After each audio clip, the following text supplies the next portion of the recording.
In this video, I'm going to demonstrate how to add these two sketches. So first, I'll Control Tab to my other part. Next, I need to create the planes for the sketch. I'm going to select the top plane, go to Reference Geometry, Plane, and I'm going to offset this one up 1.150 above the top, and I'll say OK. I'm going to create another offset plane relative to the top. So I'll select it, go to Reference Geometry, Plane.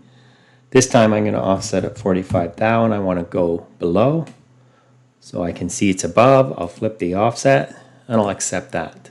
I'll go back to the isometric view, so I've created these two offset planes. In the first plane, I'm going to select it and I'm going to start a sketch. And I'll look normal too. Use mouse gestures to activate circle.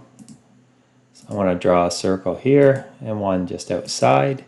Again, I'll use mouse gestures to activate smart dimension. Zoom out a bit.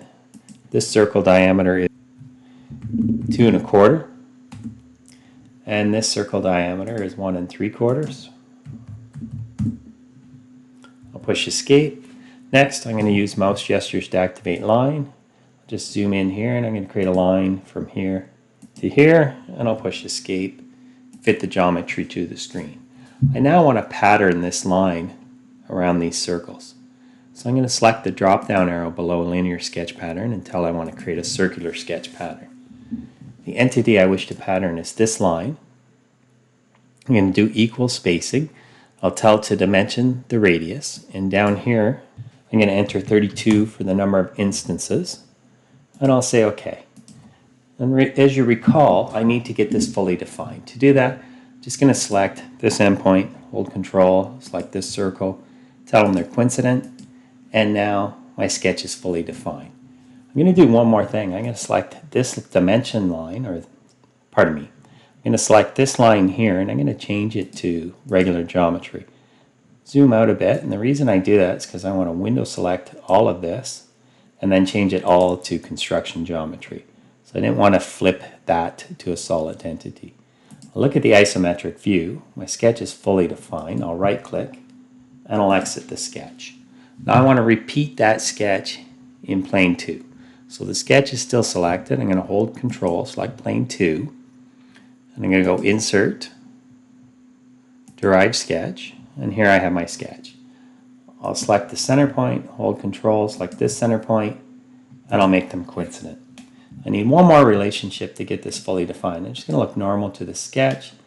I'm going to rotate ever so slightly this way. I'm going to select this endpoint, hold Control, select this endpoint, and again I'm going to make them coincident.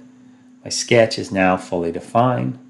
I'll exit the sketch. I'm going to look at this isometrically, and I just want to do one more little demo before we wrap up this video. I'm going to edit this sketch. I'm going to just select this line. I'm going to take it so it's no longer construction, and I'll say OK. Notice how this line, because it's a derived sketch, also changes.